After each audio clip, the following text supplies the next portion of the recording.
एक और दिन और एक और कारनामा होता हुआ एशियन फुटबॉल में। और क्या बताएं आपको, कैसे एक्सप्लेन करें, समझ नहीं आ रहा। भरोसा नहीं हो रहा कि हम 2024 में रहते हैं और इस तरीके की चीज़ें हो रही है, जहां पर कतर वर्ल्ड कप होस्ट कर चुका है। एक बहुत हाई लेवल की हमको फुटबॉल देखने को मिलती है एएफसी एशियन कप में।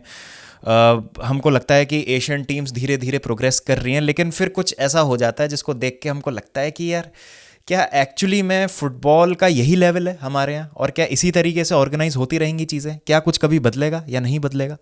तो देखिए, किस्सा है अभी कल का ही। अंडर 19 वुमेन्स सैफ चैम्पियनशिप का फाइनल खेला जा रहा था बांग्लादेश और इंडिया के बीच में। तो 1-1 से मैच जो है बराबर हुआ। पेनल्टी शूटआउट में गया मैच, और उसके बाद हमको लगा था कि शायद पेनल्टी शूटआउट में हमको कोई विनर मिलेगा, लेकिन दोनों ही टीमों ने वहाँ पर अपनी नर्व जो है उसको कायम रखा, और 11-11 से जो है पेनल्टी शूटआउट बराबर हो गया।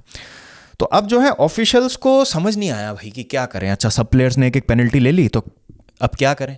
अब यूजुअली क्या होता है ऐसे केस में, बहुत बार हमने देखा, आई थिंक कुछ साल पहले ही आई थिंक मैनचेस्टर यूनाइटेड का किसी से मैच हुआ था, या लिवरपूल का किसी से मैच हुआ था काराबाओ कप में, एफए कप में, मुझे याद नहीं आ रहा, जहाँ पे 11 के बाद जो है वो पेनल्टीज़ लिए जा रहे थे लोग। और ऑब्वियसली यही रूल होता है कि 5 पेनल्टीज़ के बाद अगर आपको कोई विनर नहीं मिलता है तो सडन डेथ में गेम जाता है, और उसके बाद आप तब तक पेनल्टीज़ लेते रहेंगे जब तक कोई आपको विनर नहीं मिल जाता, कोई सेव नहीं हो जाता, कोई मिस नहीं कर देता। तो ये ना करने के बजाय पता नहीं ऑफिशियल्स ने क्या सोचा कि कॉइन टॉस से डिसाइड करेंगे कि कौन विनर होता है। तो थोड़ा कन्फ्यूजन हुआ वहाँ पर, और फिर समझ नहीं आया दोनों टीम्स को कि क्या चल रहा है। लेकिन फिर ऑफिशियल्स ने समझाया, तो इंडिया की कैप्टन आई, बांग्लादेश की कैप्टन आई। ऑल्दो बांग्लादेश की कैप्टन जो है कर रही थी प्रोटेस्ट, इसको दोनों ही कैप्टन कर रहे थे, because coin toss is a 50-50 chance. लेकिन वहाँ पर फिर कॉइन टॉस होता है, और लकीली इंडिया के फेवर में गिर जाता है कॉइन, और इंडिया को वहाँ पे चैंपियन घोषित कर दिया जाता है। लेकिन फिर पता चलता है कि रूल्स में अपेरेंटली ऐसा कुछ नहीं था कि आप कॉइन टॉस का सहारा लेंगे अगर आपको एक क्लियर कट विनर नहीं मिलता है। तो वहाँ पर फिर एक कन्फ्यूजन की स्टेट हो गई, और लगभग 1.5-2 घंटे तक आप कह सकते हैं, मतलब इंडिया की टीम अंदर चली गई ड्रेसिंग रूम में, और 1.5-2 घंटे तक वहाँ पर बांग्लादेश की जो टीम थी अंडर 19 वुमेंस की, वो बैठी रही अपने स्टाफ के साथ फील्ड पर, और वेट कर रहे थे हम कि हमको कुछ पता चलेगा, कुछ हमको मिलेगी चीज़ कि क्या होगा। अब देखिए, ना कमेंटेटर कुछ बता रहे थे, ना हमको कहीं से कोई और खबर मिल रही थी किसी भी पेज से। एएफएफ ने तो पोस्ट कर दिया था कि congratulations India on winning the under 19 women's championship, लेकिन एक्चुअली में क्या चल रहा था उस टाइम हमको कहीं से पता नहीं चल रहा था। तो ऐसा लग रहा था कि, और सेरेमनी की तैयारी होने वाली थी, मतलब सेरेमनी के लिए जो बोर्ड्स और वो जो स्टेज, वो जो टेम्प्रेरी तैयार होता है, वो सब लगने लग रहा था। तो पहली बार ऐसा होने वाला था हिस्ट्री ऑफ फुटबॉल में कि हमको सेरेमनी से पता चलता कि कौन जीता है ये टूर्नामेंट। लेकिन उसके थोड़ी देर पहले फिर हमको न्यूज़ मिल गई कि दोनों टीम्स को जॉइंट विनर्स घोषित कर दिया गया है। अब मतलब ये हास्यास्पद है, लेकिन हास्यास्पद से ज़्यादा ये चीज़ बहुत दुख वाली चीज़ है, और बहुत मतलब आपको सवाल पूछने पे मजबूर करती है कि क्या हमारी साउथ एशियन फुटबॉल का ये स्टैंडर्ड है?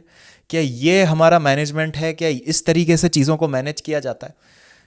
टाई ब्रेकर की तरह इस्तेमाल किया जाता है पेनल्टी शूटआउट को, और जब आप वो कर रहे हैं, वो आपने ऑलरेडी चालू कर दिया, तो क्यों नहीं आप उसको कंटिन्यू कर रहे हैं जब तक आपको एक क्लियर कट विनर नहीं मिल जाता? और मतलब इतना कॉम्प्लिकेट क्यों कर रहे हैं हम चीज़ों को? हम क्यों सिंपल नहीं रखते हैं चीज़ों को? मुझे समझ नहीं आता। और इस तरीके की चीज़ें अगर होती रहेंगी हमारी साउथ एशियन फुटबॉल में, तो भगवान ही मालिक है यार, किस डायरेक्शन में जा रही है फुटबॉल हमारी।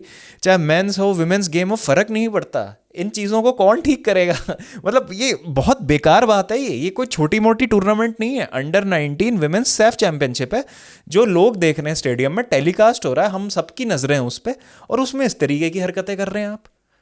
तो ये अगर हम अभी भी, मतलब वो 40s 50s में जब एक फ़ुटबॉल नया गेम होता था, रूल्स में रोज़ तब्दीली होती थी, और ऑर्गेनाइजेशंस सेटअप हो रही थी, और गवर्निंग बॉडीज़ चेंज हो रही थी, और हर बॉडी अपने तरीके से काम कर रही थी, कोई एक सेट रूल्स डिफाइंड नहीं थे, वो सब जब तक चल रहा था तब तक ठीक था। लेकिन दिस इज़ 2024, 2024 में ऐसी चीज़ें नहीं हो सकती। तो अजीब बात है ये, और I feel bad for both the teams. मतलब ठीक है, ऑन अ ब्राइट साइड दोनों ही खुश हैं, both the teams go happy घर पे। But football is a game जिसमें क्लियर कट विनर होता है, और पेनल्टी शूट आउट जरिया होता है उस चीज़ का। अब मान लीजिए फ्रांस और अर्जेंटीना का वर्ल्ड कप फाइनल का पेनल्टी शूट आउट बराबर हो जाता है 11-11 के बाद, और रेफरी बोलते हैं कि कॉइन टॉस से डिसाइड करेंगे भाई साहब कि हम कौन जीतेगा। तो इतने महीनों की मेहनत, इतने दिनों का जो एक एंटिसिपेशन, 4 साल में 4 साल का एंटिसिपेशन जो था हमारा, वो कॉइन टॉस पे आके रुक जाता। तो नहीं होता ना, वैसे पेनल्टी शूट आउट से ही मिलता ना हमको उस केस में भी विनर। तो ये चीज़ यहाँ पे क्यों नहीं फॉलो हो रही है? और क्या ये फीफा से अफिलिएटेड है टूर्नामेंट? नहीं, अगर हैं ये और ऑफिशियल टूर्नामेंट्स है तो उनमें इस तरीके की हरकतें क्यों हो रही है, मुझे समझ नहीं आ रहा। बहुत ही गंदी बात, बहुत ही शैम्बॉलिक, बहुत ही निराशाजनक, बहुत ही हास्यास्पद। और मैं बस यही कहूँगा इसके बारे में, आई होप चीज़ें ठीक हो और जो अथॉरिटीज़ हैं और जो मैनेजमेंट है उस चीज़ को सीरियसली ले। दूसरी चीज़ एक और आई है जिस पे मेरा और थोड़ा सा स्ट्रॉन्ग व्यू है।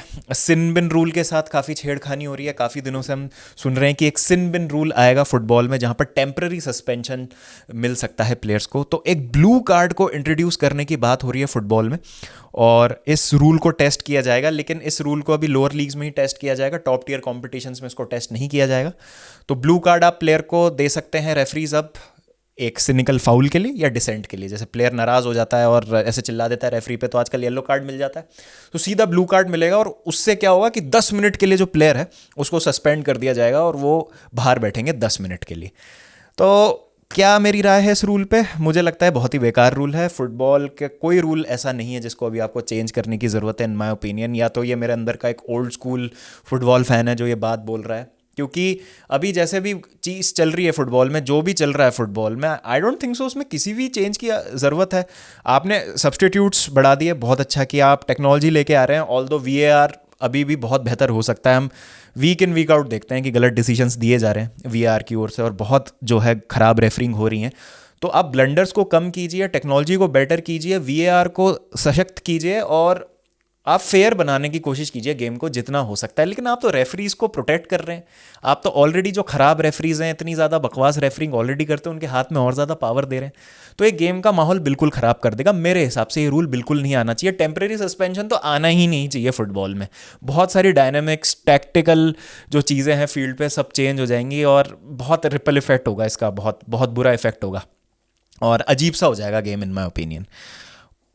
गेम को अगर आपको इतना बड़ा रूल चेंज करना है ना, तो आपको उसके पीछे की फिलॉसफी देखनी होगी। जैसे आर्सन वेंगर ने एक बात बहुत अच्छी बोली थी कि फुटबॉल में टाइम वेस्टिंग बहुत होती है। तो एक्चुअली प्ले में कितनी देर रहती है बॉल, उतना ही जो गेम है वो हमको कंसिडर करना चाहिए। जैसे हॉकी में होता है, कोई एडिट टाइम नहीं, कुछ नहीं, टाइम वेस्टिंग बिल्कुल नहीं होती।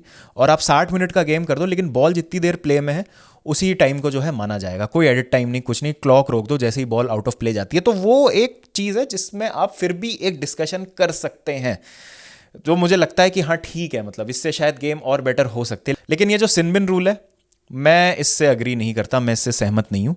तो ये मेरी इस पे राय है, और मुझे लगता है कि ये सब छेड़खानी करने से कोई फ़ायदा नहीं है, और फालतू में आप क्यों उस चीज़ को छेड़ रहे हैं जो ऑलरेडी इतनी परफेक्ट है। Don't fix it unless it's not broken. सीधी सी बात है, क्यों आप तोड़ना चाह रहे हैं, क्यों आप फालतू में छेड़खानी कर रहे हैं। तो ये मेरी राय है। तो आपकी क्या राय है? Please do let me know in the comment section. Safe women's under 19 championship में क्या हुआ, ये सिन बिन रूल, ब्लू कार्ड पे आपकी क्या राय है, ज़रूर बताइएगा मुझे कमेंट सेक्शन में। और फिर मैं मिलता हूँ आपसे फिर एक लाइव स्ट्रीम के साथ। जब तक ध्यान रखिए अपना, टेक केयर एंड पीस।